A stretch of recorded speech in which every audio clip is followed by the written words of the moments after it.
کے اندر English medium کام آئے گی، لیکن آؤ ایک وادی ہے جہاں پر ساری ضرورتیں چھوٹ جاتی ہیں، جہاں پر کوئی انگلش کام نہیں آنے والی ہے، جہاں پر کوئی انگلش میڈیم کی کتاب نہیں کام آنے والی ہے۔ باؤ وہ قبرستان کی وادی میں چلو، چلو انگلش میڈیم کی کتاب پڑھ کر اپنے ماں باپ کی بخشش کروا دو، چلو انگلش میڈیم کی کتاب پڑھ کر اپنے باپ کی بخشش کروا دو، چلو انگلش میڈیم کی کتاب پڑھ کر اپنے بھائی کی بخشش کروا دو، چلو انگلش میڈیم کی کتاب پڑھ کے اپنے بہن کی بخشش کروا دو۔ آؤ قرآن مقدس کی تلاوت کرنے والوں، آپ تم کہتے ہو نا اور دنیا کے اندر انگلش میڈیم سے میرا بچہ 30,000 کی سیلری پاتا ہے، 40,000 مہینے کا کماتا ہے، 50,000 مہینے میں کماتا ہے، لیکن قرآن پڑھنے والا 6,000 مہینے میں کمائے گا، وہ اپنے گھر کیسے چلائے گا، وہ اپنے کردار اپنے گھر والوں کا خرچہ کیسے پورا کرے گا؟ لیکن آؤ امت مصطفیٰ پہ قربان، مصطفیٰ کی شریعت پر قربان ہونے والوں، مصطفیٰ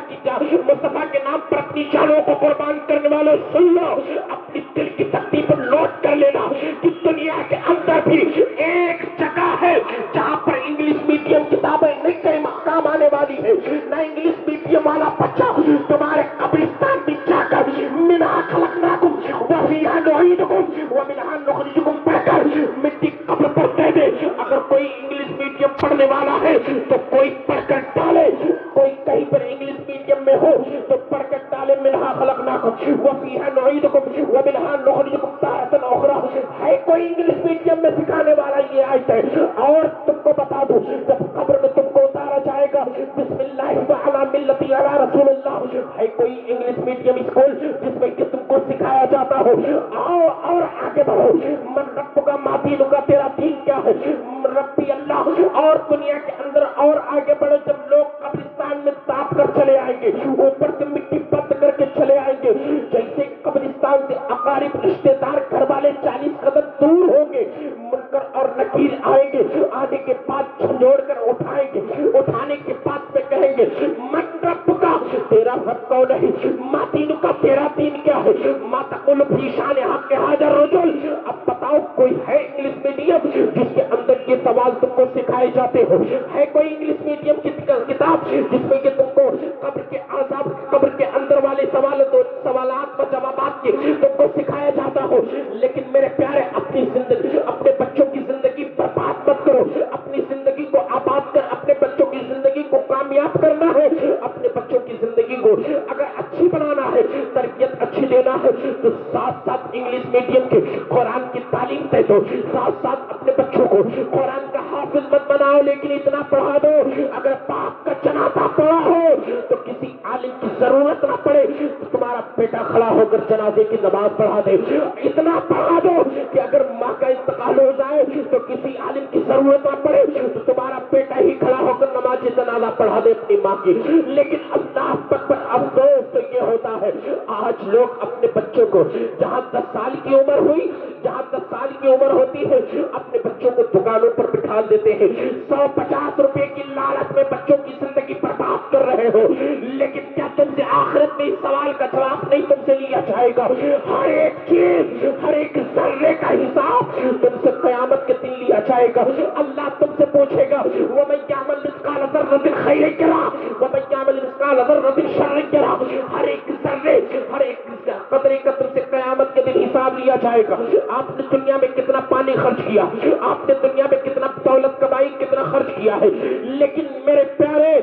آج اندازہ کرو کہ ہم نے دنیا کے اندر دولتیں تو لٹائی، کمائی، خرچ کیا، اس کا کوئی حساب نہیں ہے، لیکن اللہ کے 2 نوری فرشتے ہیں جن کا نام کرامن اور کاتبین ہے، وہ ہمیشہ آپ کے کندھوں پر رہتے ہیں، جو قیامت کے دن پورے رجسٹر لا کر رب کی بارگاہ میں پیش کر دیں گے، اور رب پوچھے گا اے بندے فلاں دن تو نے اتنا خرچ کیا تھا، فلاں دن تو نے اتنی دولت کو لٹایا تھا، فلاں دن تو نے اتنا کھانا برباد کیا تھا، تو نے اتنا رزق برباد کیا تھا، اگر تو نے اتنا رزق برباد کرتا نا تو کسی غریب کو دے دیتا، اور کسی غریب کے بچے بھوکے اگر کھا لیتے اس کو تو اس کا اگر پیٹ بھر جاتا، اس کے حلق سے دعا نکلتی اللہ تیرے رزق میں اور برکتیں نازل۔ لیکن میرے پیارے، اپنے بچوں کی زندگی برباد مت کرو، اس زندگی میں کوئی بھروسہ نہیں، کیونکہ آج حالات ایسے، قبر پر کوئی عالم نہیں پڑھنے جائے گا تمہارے، قبر پر آج تم سہارا امام کا لیتے ہو، لیکن ایک دور آنے والا جب سہارے پہ امام بھی نہیں ملے گا، تب کیا کرو گے؟ تب تم کس کا سہارا لو گے؟ آج تم سہارے پہ امام کے بیٹھے ہو، امام صاحب آئے میں فاتحہ پڑھ گئے، لیکن ایک دور آنے والا، اس دور میں آپ کو امام کی خرید کر بھی لاؤ گے تب بھی امام نہیں ملنے والا۔ امام کو دولتوں پر دولتیں دو گے تب بھی امام نہیں آنے والا۔ لیکن میرے پیارے، میں آپ سے یہ ہاتھ جوڑ کر گزارش کروں گا کہ اگر قرآن پڑھو تو اچھا پڑھو، قرآن پڑھو اچھا پڑھو، کیونکہ قرآن کھلونا مت بناؤ۔ آج میں نے تقریباً 8 سے 9 مہینے مجھے ہوتے ہوئے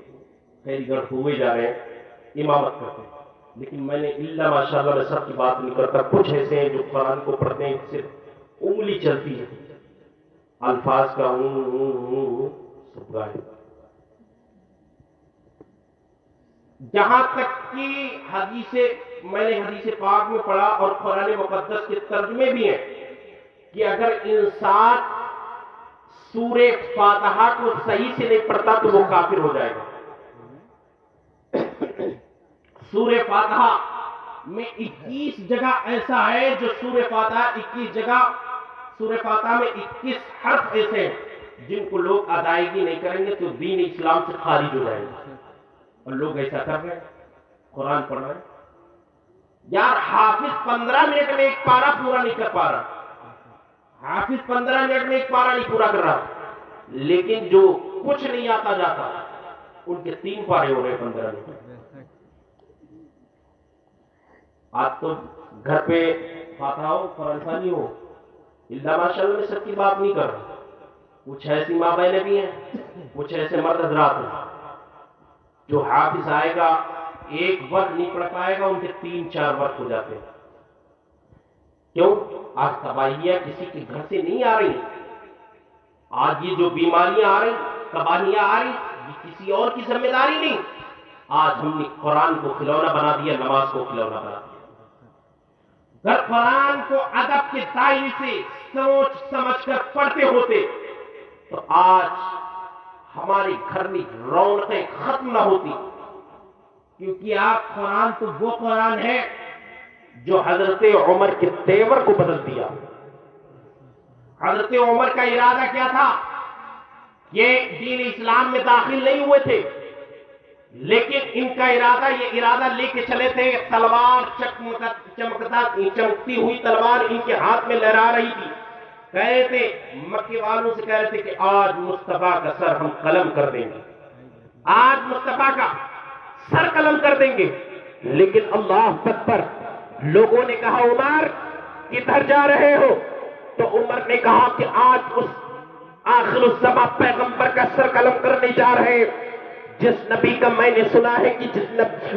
اس پیغمبر کا اتنا چہرہ لاجواب ہے کہ وہ جس کے چہرے کی طرف دیکھ لیتا ہے لوگ اس کے دیوانے ہو جایا کرتے ہیں، لوگ اسی کا کلمہ پڑھنے لگتے ہیں، لیکن اللہ اکبر آج میں اس کا سر قلم کر دوں گا۔ لوگوں نے کہا عمر پہلے سر قلم بعد میں کرنا، پہلے اپنی بہن کی خبر لو۔ اللہ اکبر، جب عمر نے اتنا سنا، عمر اپنی بہن کے گھر گئے تو بہن کے دروازے پر پہنچنے کے بعد کیا دیکھا ہے کہ بہن قرآن کی تلاوت کر رہی تھی، بہن قرآن کی تلاوت کر رہی ہے، بہن قرآن کی تلاوت کر رہی ہے۔ عمر نے دستک دی تو بہن نے جیسے ہی دیکھا، بہن نے جیسے آہٹ سنی کہ بھائی آ رہے ہیں، بھائی نے جیسے دستک دیا، بہن نے قرآن کو سمیٹنے کے بعد اچھے طریقے سے اس کو لپیٹنے کے بعد اونچی دیوار پر رکھ دیا، رکھنے کے بعد دروازے کو کھولنے کے بعد میں عمر جیسے اندر داخل ہوئے، بہن سے پوچھا بہن تو کس چیز کی تلاوت کر رہی تھی؟ بڑی ہی ناز و انداز سے تلاوت کر رہی تھی، بڑے ہی گہرے انداز سے تلاوت کر رہی تھی، بڑے ہی حسین و جمیل سے طریقے سے پڑھ رہی تھی، قرآن کی تلاوت کر رہی تھی۔ تو اس بہن نے کہا بھائی عمر میں اس قرآن کی تلاوت کر رہی تھی، اس محمد رسول اللہ صلی اللہ علیہ وسلم کے اوپر نازل ہوا جو مکہ مکۃ المکرمہ کے اندر آمنہ کی شکم سے پیدا ہونے والا آخر الزماں پیغمبر ہے، جس کے آنے سے اللہ نے بیٹیوں کی زندگی بخش دی ہے، جس کے آنے سے اللہ نے جس کو رحمت للعالمین بنا کر پیدا کر دیا ہے، جس کو اللہ نے قرآن میں فرمایا وما ارسلناک الا رحمت للعالمین، جس کو رب نے قرآن مقدس میں سراج